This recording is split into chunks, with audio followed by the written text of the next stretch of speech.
boa noite. Expectativas irrealistas e críticas, desafios para as líderes cristãs em seu ministério no mundo pós-moderno. Título grande, né? Mas é para falar do nosso Levante-se com Confiança, que envolve isso do mundo da pós-modernidade e de expectativas que muitas vezes essa líder está tendo, que não são as expectativas que as pessoas que elas lideram estão esperando delas. E muitas críticas que são baseadas no falso autoconhecimento e que precisam, então, dar uma parada e uma reflexão para esse levante com confiança. Já falamos sobre o cuidado e a necessidade do autocuidado, da saúde mental e do autoconhecimento, do equilíbrio espiritual e emocional. Falei também do equilíbrio entre ministério e família, coloquei isso ontem. E hoje eu trago do solidão e do isolamento. E eu disse que eu ia me demorar mais falando sobre isso da solidão e isolamento, mas eu vou passar para as expectativas irrealistas e as críticas, porque eu acho que elas devem ser trazidas à tona para que seja realmente bem avaliado essa questão. Então, vamos lá. No cenário pós-moderno, as mulheres líderes cristãs enfrentam desafios significativos. E elas são chamadas a equilibrar múltiplos papéis. Oi, Cida. Múltiplos papéis. Quais são eles? Pastora, conselheira, mãe, esposa, líder espiritual. E nesse contexto, as expectativas muitas vezes se tornam irrealistas e as críticas podem ser implacáveis. E repito, muitas vezes essas críticas são vindas de uma forma brutal, de uma forma que a líder não está preparada para recebê-las. E vem aquela questão do falso autoconhecimento, como eu mencionei há pouco, porque ela diz, eu me conheço, mas nunca parou para essa análise na realidade. Então, a pressão chega de uma forma que ela sucumbe. E se ela não sucumbe, ela fica movida por sentimentos que podem levá-la para qualquer lado. O lado mais forte puxa, né? E mesmo se o lado mais forte for o fraco, dos sentimentos negativos, ela vai ser levada também. É como uma correnteza. Se a pessoa não sabe nadar e não sabe a estratégia para sair da correnteza e ir para um outro lado, então vai sendo levada para todos os lados. Mesma coisa com o vento. O vento assopra onde quer. E se ele for forte, ele derruba. Não é assim? Então, vamos lá. Deixa eu só aumentar aqui essa luz do meu telefone. Pronto, agora melhorou, clareou tudo. Então, nesse cenário, há muitos desafios. E eu vou trazer 3 desses desafios agora, que são pressão para a perfeição. Tem um livro de Brené Brown, que o título do livro é A Coragem de Ser Imperfeito. É um livro muito lido ultimamente, aconselho também. E quando pensamos nisso da perfeição, aí vem, nunca estou preparado, nunca isso, nunca aquilo outro. Então, isso da perfeição é que leva à inatividade, porque crê que nunca está preparada e o conhecimento que ela tem vai ficando ali, acumulado, e outras pessoas precisando desse conhecimento, ela mesma necessitando colocar esse conhecimento em prática, e a perfeição se coloca, então, é colocada, é trazida como algo que não é favorável. Então, ter coragem para assumir os seus erros, ter coragem para assumir que ainda precisa aprender. A vida é um processo. Tem aquele ditado, é morrendo e aprendendo. Então, a gente sempre precisa estar nesse processo de aprendizado. É um movimento, como eu tenho falado esses outros dias. Enquanto a gente está no movimento, a gente se fortalece. Enquanto está no movimento, vai estando mais apto a observar o que é que está ao nosso redor. E quando eu falo movimento, eu não estou dizendo no ativismo, naquilo do fazer, porque isso não é a sua essência. Quando você entende realmente o do autoconhecimento, você traz para si, busca isso do autoconhecimento, conhecendo seus pontos fortes e seus pontos fracos, então as coisas vão começando a fazer sentido. Você vê que você precisa melhorar, mas você melhora nesse processo do fazer. No processo do fazer, deixa eu te modificar. No processo em que você está em ação. Então, outros esperam que as líderes cristãs sejam espiritualmente fortes, e são. Compassivas, e são. E exemplares, mas muitas vezes elas exigem muito mais de si do que aquilo que é realmente requerido. E, no entanto, nenhuma pessoa é perfeita. A busca incessante pela perfeição pode levar à exaustão e a sensação de nunca ser boa o suficiente. Conversando e trabalhando com pessoas nesses processos de coaching, eu tenho ouvido muito isso. Eu não sabia que eu estava preparada. Eu não sabia que o meu conhecimento era que eu precisava, aquilo que eu já tenho de prática, que eu já tenho de experiência, que eu podia trabalhar. Osaí, eu achava que eu tinha que nunca parar de fazer porque as pessoas estavam sempre esperando. E as pessoas estão esperando realmente a nossa ação, mas para tudo existe limite. Então, não é curso, faculdades e mais faculdades que vai levar você ao entendimento da sua missão, mas um acompanhamento de uma mentora, olha eu aqui, de uma mentora, de um mentor, uma pessoa preparada que pode lhe acompanhar nesse passo a passo, dando uma orientação, e você vai então já em campo, entrando em campo, é tipo um estágio, né? Passa por um estágio e você sai dali, então vai para o campo trabalhar, e você volta também para ter, depois de um determinado tempo, ter então esse update, essa atualização da sua ação. Como você pode melhorar, como você pode aplicar mais excelência, como você pode adquirir melhor performance e a alta performance. Então, esse é o primeiro ponto, a pressão, o primeiro desafio, a pressão para a perfeição.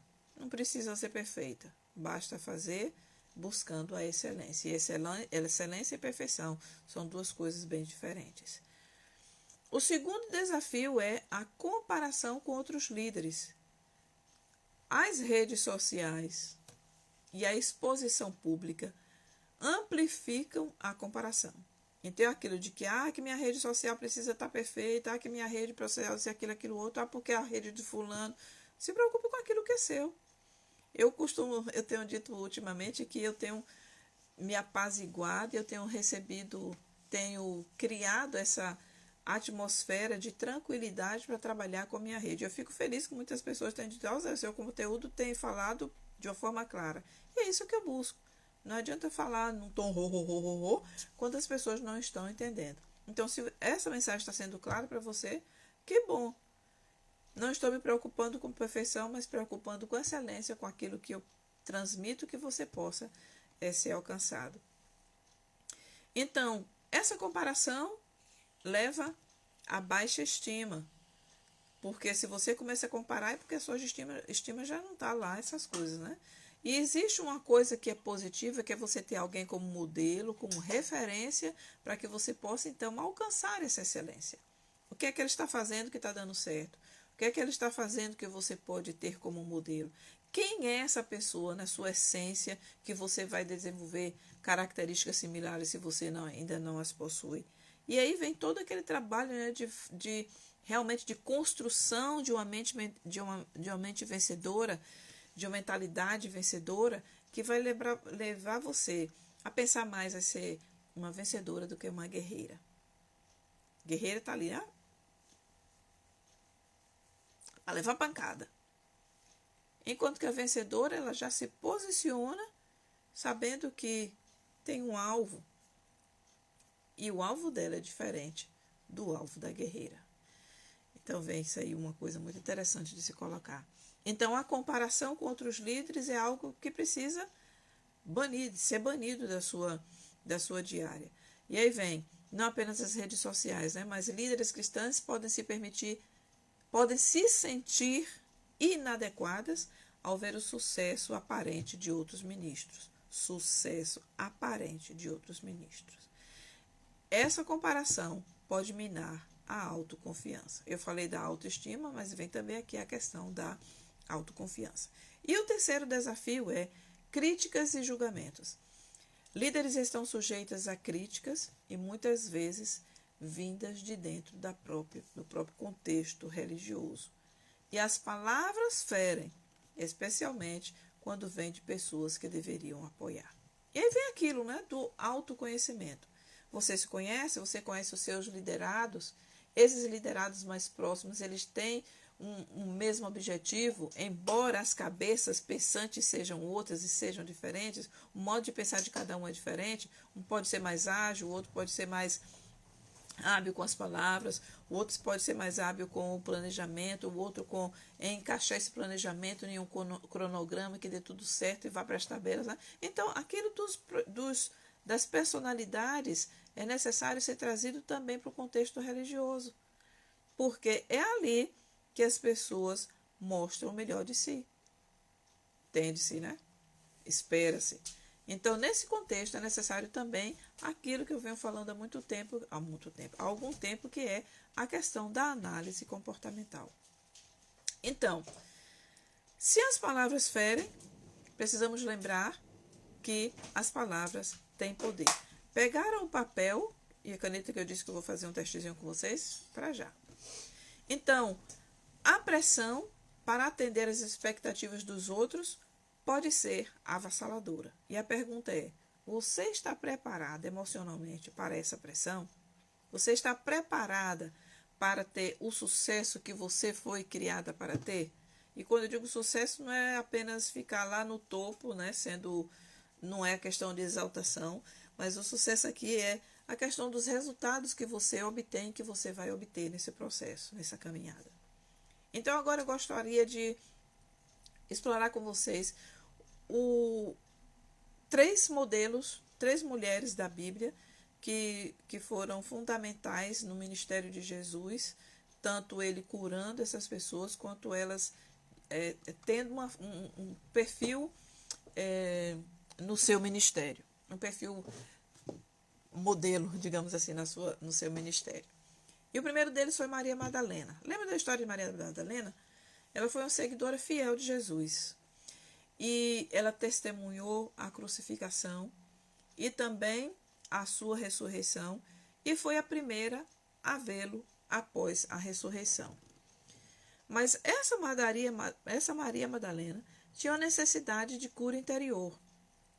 Eu achei muito interessante quando eu estava escrevendo sobre essas personagens e procurando, né? Então, Maria Madalena teve necessidade de cura interior.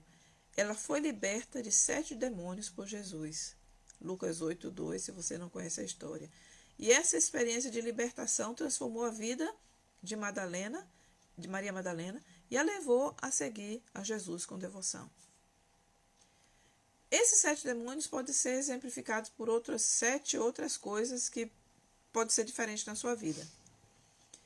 A ansiedade, o cansaço, a falta de preparo, que você acha que nunca está preparada, a perfeição, vou colocar assim, né? A baixa autoestima, a falta de autoconfiança, tudo isso eu coloco aqui num pote, como digamos assim, né? Comparando aos 7 demônios que estavam ali atormentando Maria Madalena. Todos estes são pontos que precisam ser estudados, precisam ser curados, precisam ser tratados. Então, Maria Madalena é a primeira. Então, quando ela foi liberta daqueles 7 demônios, ela passou a seguir Jesus ainda com mais fidelidade, lealdade e com devoção. O segundo exemplo que eu trago é a mulher do fluxo de sangue. Uma história muito conhecida, mas talvez pouco olhada sobre esse prisma. Primeiro, ela era uma mulher anônima. Não tem nome. É a mulher do fluxo de sangue. Não tem nome. Anônima. Você gosta de ser tratada por fulana, ou aquela mulher, ou por seu nome. Né? Então, o nome da pessoa é muito importante aqui para que seja tido aquilo, né, da referência. Quem é você? Quem é você? Né? E até os demônios da Bíblia dizem, quem é você? Eu conheço Paulo. Olha só, eu conheço Paulo, mas quem é você? Então aqui, a mulher do fluxo de sangue, ela não tinha um nome. Ela era anônima e sofreu de um fluxo de sangue por 12 anos. E ela demonstrou grande fé ao tocar a orla do manto de Jesus, acreditando que seria curada. E a necessidade de cura interior, qual foi? Ela havia buscado ajuda de médicos e sem sucesso. Quantas pessoas... Exato. No batismo é falado o nome em voz alta. Quantas pessoas que têm falado comigo, Zaí, já passei anos andando por psicólogos, já estou procurando psiquiatra, porque agora eu vou para remédio. Sendo que esse entrave emocional, ele tem cura de... Não estou dizendo que não é para procurar psicólogo, psiquiatra, não. Procure. Eles podem lhe orientar. Eu estou dizendo que há também outras formas disso ser trabalhado. Por exemplo, durante as manhãs, eu ainda acho que ainda estão acontecendo, durante as manhãs no Brasil, o Dr. Paulo Vieira está trazendo médicos, psicólogos, todos nessa linha, que passaram pelo método CIS e viram que a forma de... Começa pela inteligência emocional, né? Autoconhecimento, o desenvolvimento da inteligência emocional e a cura de emoções é que fazem você ser liberto de tantas outras coisas. Quem me conhece há algum tempo sabe que eu tinha algumas intolerâncias, algumas não, muitas intolerâncias alimentares, e de forma que eu quase não comia mais nada. Limão, não podia nem sentir o cheiro, que já começava ou era resultado triste. Mas também aquela tal do trigo, do leite, disso, daquilo, aquilo outro. E eu andava inchada. Tão inchada que eu me desconhecia quando eu me olhava no espelho. E não era apenas isso. As dores no corpo. Porque reumatismo, isso, aquilo, não sei o que, e é do avô, que nada. No dia que eu passei por esse processo todo de cura interior, que eu já vi, é uma coisa que vocês que me conhecem um pouco já sabem, já muito eu venho trabalhando isso do autoconhecimento, desenvolvimento pessoal, me cativou há muito tempo. E nos últimos 3 anos, quando eu comecei a conhecer mais sobre a febre CIS e tal, que eu passei pelo método CIS e fiz toda aquela grade de curso e tal, gente, a minha vida é outra. Desinchei, perdi 5 quilos em um mês. Em um mês assim, que eu estava trabalhando, continuando trabalhando e estudando, que antes eu não conseguia terminar um livro, era dificuldade para terminar um livro, eu lia 5 livros. Hoje eu leio 5 livros numa semana, entendeu? Eu faço reflexões assim muito mais rápido do que fazia. Eu termino cursos de uma forma muito mais efetiva. A minha vida mudou. E eu costumo dizer, é a minha vida antes e depois de Cristo e antes e depois do método CIS, entendeu? Então, e a mulher do fluxo de sangue aqui, ela era anônima e diz que ela já tinha passado por vários médicos e sem a cura. E ela tocou nos mantos de Cristo, nos mantos, na orla do manto, não foi nem nos mantos, né? Na orla do manto, e ela foi curada.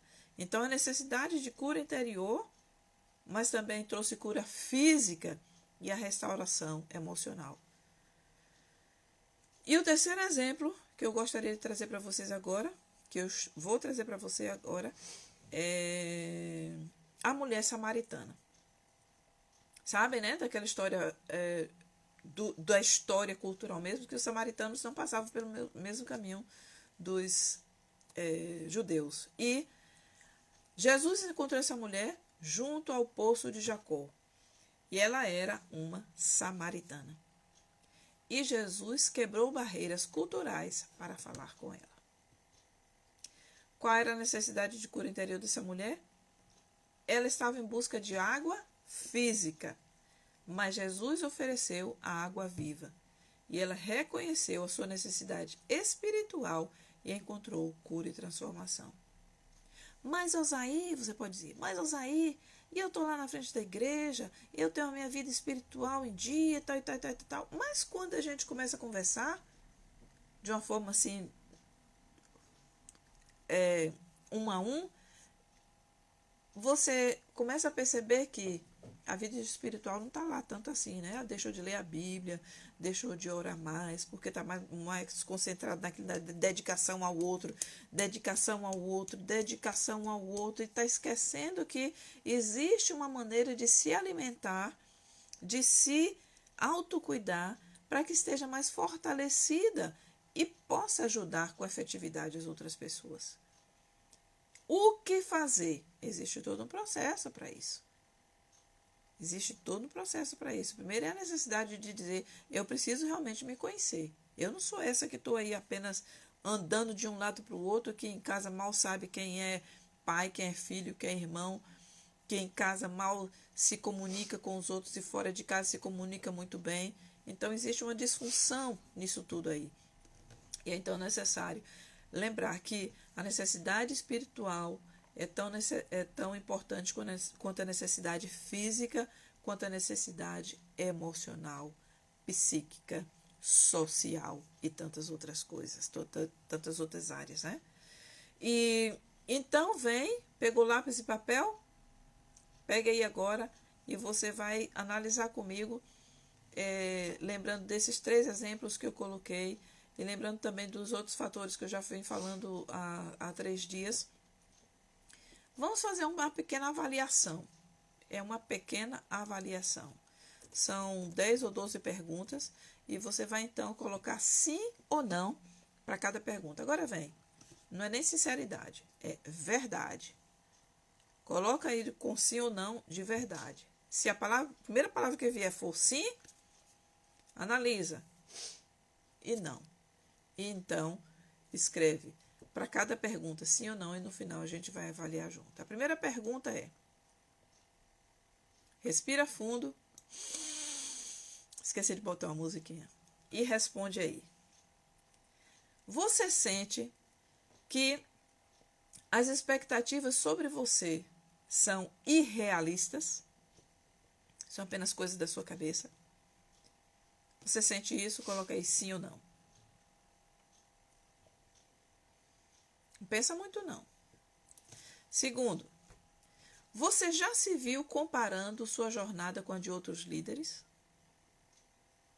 Não importa o tipo de comparação, mas se foi comparação, coloca aí com verdade. Sim ou não? Vamos para a terceira. As críticas têm afetado sua autoestima e motivação? As críticas têm afetado sua autoestima e motivação? Com verdade, respira fundo. A quarta. Apesar dos desafios, você se mantém ativa e comprometida? Obrigada, Everton. Então, apesar dos desafios, você se mantém ativa e comprometida? Sei que tem umas aqui, então coloca aí ativo e comprometido, tá? Sim ou não? E agora vamos refletir um pouquinho sobre a gratidão. Primeira pergunta. Você tira um tempo, ou você tira um momento todos os dias para agradecer pelas pequenas coisas? Não precisa ser um evento que aconteceu, não é? Pelas pequenas coisas. Você tira um momento todos os dias para agradecer pelas pequenas coisas? Sim ou não? Você reconhece as bênçãos em sua vida, mesmo nas dificuldades? Como agradecer, Osaí? Isso é bênção? Existe uma maneira de reconhecer se é bênção ou não. Então, você tem reconhecido se é bênção ou não, mesmo nas dificuldades? Sim ou não? Próximo. A gratidão faz parte de suas orações e meditações diárias? Sim ou não? E agora vem a questão da satisfação. Você se sente satisfeita ou satisfeito com sua jornada espiritual e profissional? Sim ou não? Avalia regularmente o seu nível de satisfação em diferentes áreas da vida. Existe uma diferença entre conformidade e satisfação, né? Não vos conformeis é diferente, busca melhoria, mas continua agindo. E a satisfação é aquilo de não estar satisfeito e ficar sempre reclamando. Então, você avalia regularmente o seu nível de satisfação em diferentes áreas da vida? Sim ou não?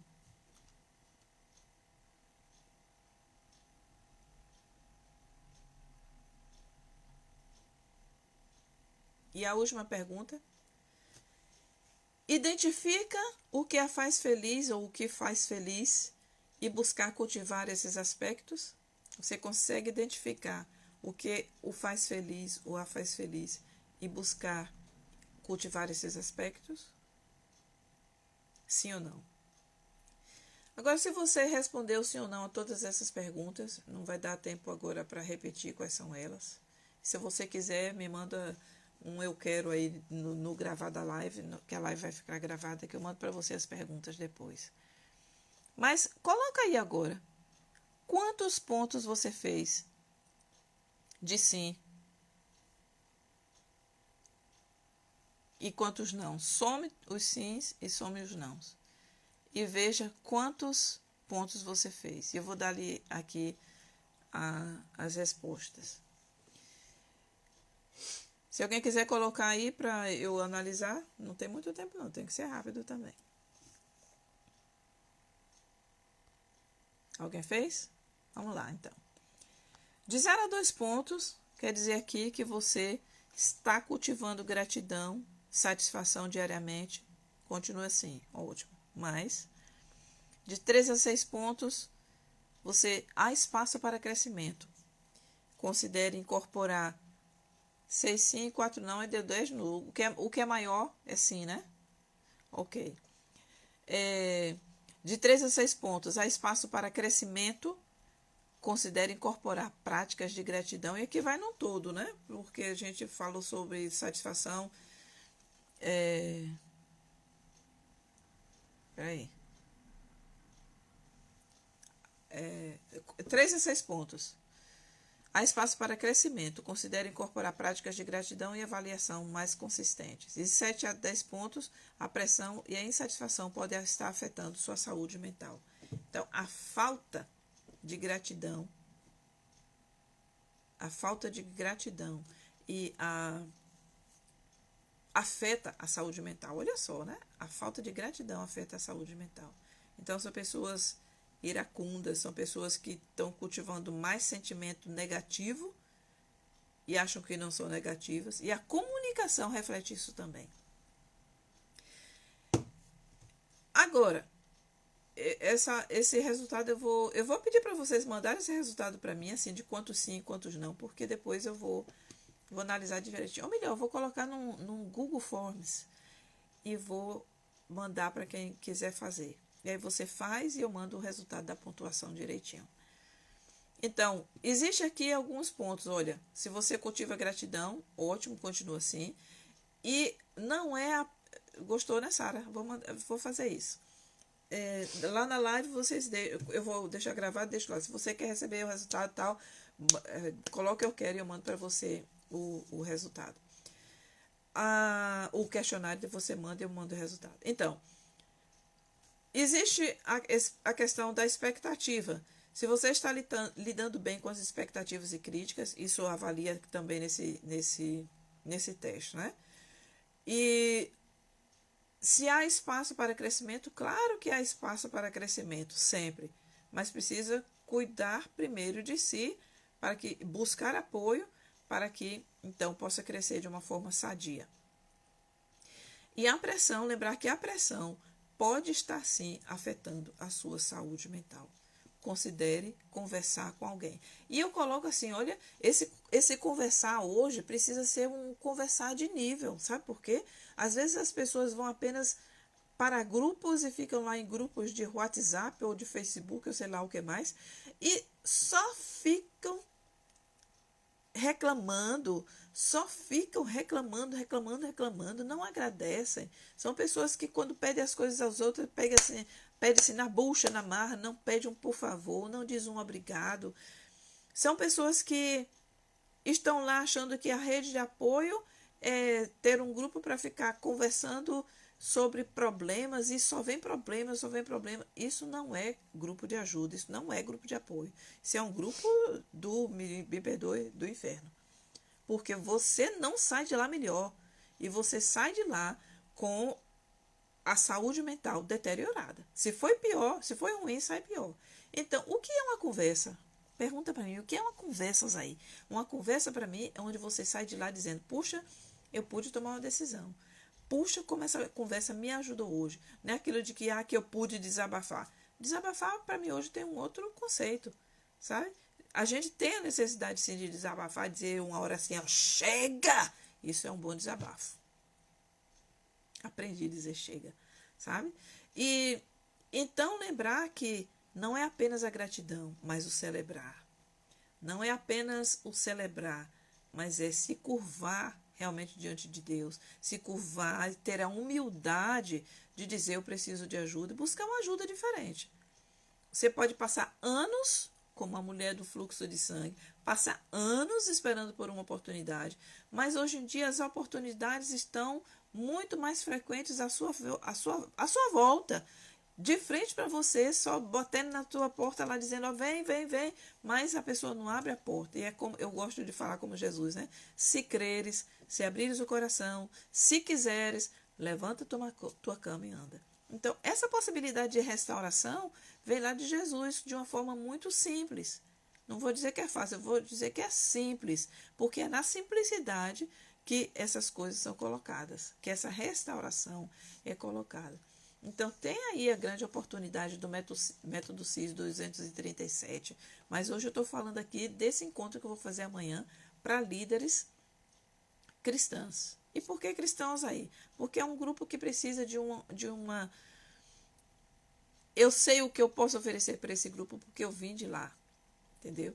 E é um grupo que precisa começar a despertar para realmente se levantar com confiança e pegar a cama, deixar de lado e lembrar que a energia dentro de si, a força dentro de si, e precisa então se espelhar na coragem e na humildade que essas mulheres da Bíblia tiveram para também buscarem a cura interior ou a cura física, que está na cura das emoções, ou a cura espiritual, que está também tudo voltado para as emoções. Quando a emoção é curada, ele começa a reconhecer Jesus.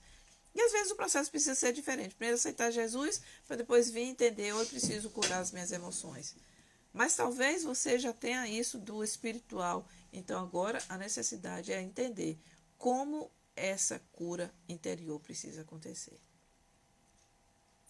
Oi, Tina! Quer entrar aqui e dar um alô? E então é isso. O meu convite fica para você. Lembrando que amanhã temos essa palestra Levante-se com Confiança.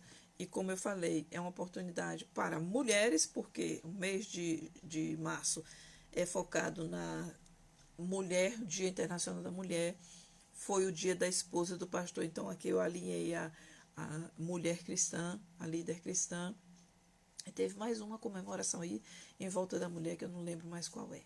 Mas que tenha ficado isso, a necessidade de busca de uma forma diferente e que seja assim, ó, possa ser mais rápido. E hoje eu realmente sei que mudanças acontecem, como o doutor Paulo Vieira diz, né?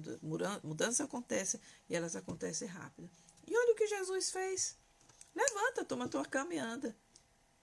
O tocar na orla, de lá, daquela orla, não é da orla que exalou o poder, mas foi da coragem, da simplicidade de não abrir o coração para ter aquele gesto. Então, para todas essas três aqui precisou ação. Então, é o levantar. É o levantar e dizer, eu estou disposto a uma nova vida. E essa nossa nova vida vem. Essa nova vida vem. Então fica aqui o meu convite. E para quem amanhã às 20 horas, deixa eu lembrar bem disso. Amanhã às 20 horas, horário do Brasil. Então, para quem está na Europa vai ser um pouquinho mais tarde, mas vale a pena, tá? Vale a pena. Estou falando porque para mim valeu muito a pena e hoje eu sei aquilo que eu estou oferecendo. É com base nisso aqui que eu estou falando para vocês. Lembrando que a live vai ficar gravada e quem quer aquele teste que eu fiz aqui, coloca lá responde lá na... Só vou mandar para quem colocar lá também, tá? Eu quero que eu vou mandar com um link do Forms para vocês preencherem e terem a resposta depois. Até amanhã, então.